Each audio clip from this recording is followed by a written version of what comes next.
Guys আমাদের train চলে এসেছে। Hello everyone, welcome back to my another blog. তো অনেক দিন পর ব্লগ স্টার্ট করলাম স্টেশন এসে। তো আমার না সেরকম ব্লগ করতে না সেরকম মনই থাকে না, যেটা বলতে পারো। তো দেখো এখন চলে এসেছি কামাখ্যাগুড়ি স্টেশন। দাঁড়াও দেখাচ্ছি। এই তো কামাখ্যাগুড়ি স্টেশন, দেখা যাচ্ছে কি? এই দেখো কামাখ্যাগুড়ি স্টেশন। তো এখন চলে যাব বাড়ি। এসেছিলাম মামা বাড়ি ঘুরতে। তো আমি এখান থেকে ব্লগটা স্টার্ট করলাম। তো সেরকমভাবে ব্লগটা করতে পারিনি। তো আমি যেটুকুই ইচ্ছা আছে শেয়ার করবো। আমি আগে একটা শর্টসে ছেড়েছিলাম যে আমি ব্লগ করব। তো চলো ব্লগটা করি। তারপর কিন্তু এখানে আমরা স্বাধীনতা দিবসের দিন বেরিয়ে পড়লাম ঘরে যাওয়ার উদ্দেশ্যে।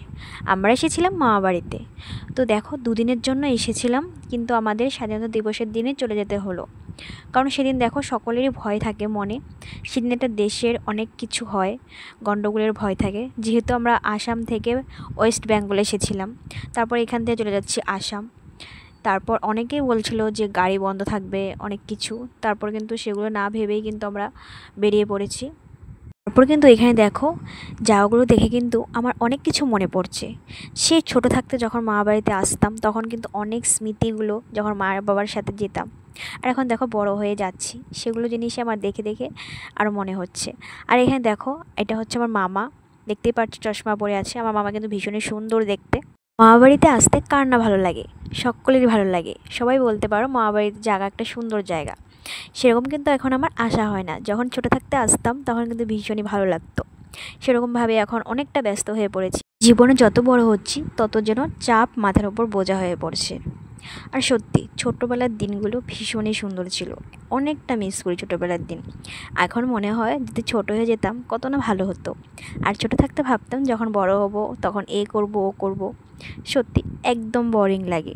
ছোটোর দিনগুলো ভীষণ ভীষণ মিস করি। এদিকে একটা কাণ্ড, জানি না কাদের মধ্যে হয়, এই জিনিসটা কিন্তু আমার মধ্যে বহুবার হয়েছে। যখন আমি ঘরে থাকবো তখন কোনো প্রবলেম আমাকে দেখা দেবে না। যখনই আমি বাড়ি থেকে বেরিয়ে যাব তখনই এই প্রবলেম ও প্রবলেম পড়ে আসবে। তারপর কিন্তু এখানে আমার মা দাদাকে টাকা দেওয়ার জন্য অনেকটা জোরাজোরি করছিল। দাদা কিন্তু বলছে আমি নেব না। দেখো মা বলছে তুই তো এখনও ছোট হয়েছিস বড়, কিন্তু আমার কাছে তো ছোট, কিন্তু দাদা নিলই না টাকাটা।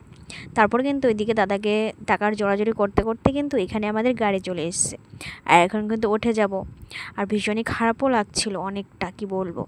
তারপর দেখো ওই তো দাদা চলে যাচ্ছে দিয়ে, কিন্তু যখন দাদাকে টাটা করে দিচ্ছিলাম দাদার মনটা কিন্তু ভীষণই খারাপ হয়ে যাচ্ছিল। সত্যি আমরা মানুষ, এখান থেকে এখানে যেতে হয় আবার চলে যেতে হয়। সত্যি জীবনটা অনেকটা আজব। তো যাই হোক, আবার আসবো হয়তো কিছু কাজের জন্য। বেশি দিন থাকা হলো না। ওই তো বললাম যত বড় হচ্ছি ততটা ব্যস্ত হয়ে পড়ছি। তারপর কিন্তু আমরা সরভোগ নেমে পড়লাম। এখান থেকে কিন্তু আমাদের গাড়ি আবার ধরতে হবে। তারপরে দেখতেই পারছো এই তো আমাদের ট্রেন চলে যাচ্ছে।